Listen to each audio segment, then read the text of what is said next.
My name is Samara Harrell, and for my psychology project, I decided to explore the connection between self-esteem in adolescence and the factor of being adopted. For my project, I decided to ask some of my adopted friends to share their experiences.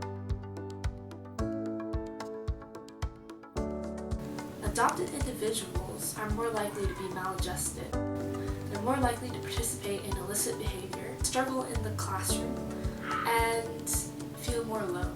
Self-esteem is generally lower in adopted individuals. Adopted individuals just generally have a hard time fitting in. Studies have found that there are some risk factors that have especially affected adoptees, such as discontinuity in their adoptive family, unresolved trauma from their past, and when their adoptive parents don't tell them that they were adopted. In the past, adopting a child came with a stigma, so it was more common for parents not to tell their children until later. This can be detrimental to self-esteem, especially in adolescence.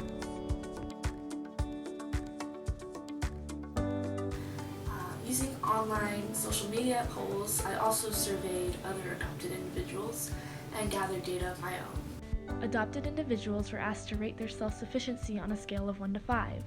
My survey results found that the majority rated themselves as moderately independent. When asked to rate their self-esteem, adopted individuals reported a lower score on average than those raised by their biological parents. In addition, a higher percentage of adopted individuals reported experiencing depression and anxiety in their teenage years. Awesome. Me and my mom, we get along really close. I guess you could say I'm on mom's board. It's alright. I mean, I think it's pretty good. You know, as I've gotten older, we've gotten along pretty well. So I do have to do a lot of work to please them. They're very loving though too. My parents, I think they realised they just couldn't either handle me. Yeah, so my relationship with my parents during high school was pretty good. We never argued, had major fights or whatever. I think it made it hard for me to be comfortable in my own body, I think, because I was like confused because I didn't look like the people I lived with. So I was really down on myself and that sort of thing. I mean, I think, actually now that I think about it, it really played a big factor into it because I was like, whoa, I don't really look like my parents. I wonder where I get all these features from. So that played a big role in it. It's interesting. I would say it's pretty good. It wasn't like the best on skin problems and stuff like that. And I guess I wasn't like the popularest kid and had two really close friends. It kind of helped me become who I am today and find my inner self. Samantha's got pretty chubby. I look like a meatball for like a good solid 4 or 5 years. And then I have to work it all off. So, and after that, I got my body. Good, because my parents are pretty fat, and I'm pretty not fat, so I'm like the most fit in the family. Not really with my body, because it's just a little different than others, or at least the ones that aren't adopted. Are we done yet? It's okay. Okay. Yeah, I mean, I get by. Class, seriously. Most of the time I'd be cutting class or just running away, just going back home and having a nap and maybe make a sandwich. But no, my academics in high school were not very good. I started off kind of rough, but I did pretty good actually towards the end. Academics, I would say my first 2 years I kind of messed around and I didn't do that much, but my last 2 years in high school were like my best academics, and I would have to say pretty good. I would describe it pretty well. I had all the resources I needed to succeed, and I spent in class with other students, so I improved on the social aspect of my Like A's and B's. I don't know why you think I'm dumb. I wrote letters to them until I was about 5.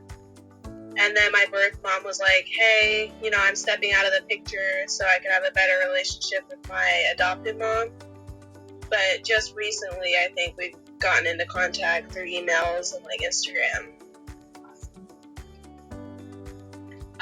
First off, no, I don't know who that is, and my parents don't know who that is either. My biological mom, yes, I met her twice, and my two younger biological sisters, I went to their birthday party in 5, and I think 10, but other than that, I haven't seen them, but I have like their social media accounts, and I can text them whenever I want.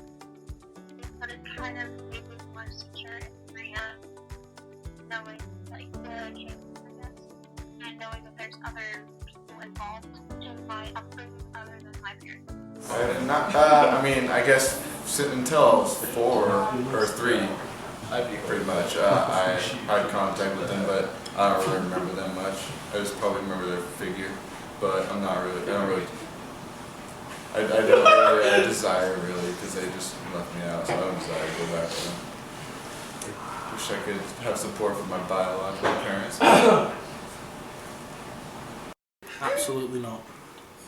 I mean, it's always been pretty high. My parents have high expectations for me, especially going to college and being a first-generation college student. So,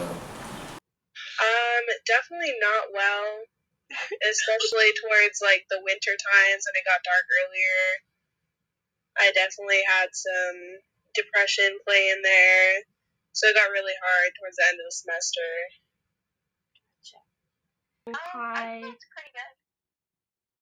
I think it's very high. I had a lot of stress going through school, just being homeschooled and having like friends with my sister and stuff like that, and then having a serious illness in the family.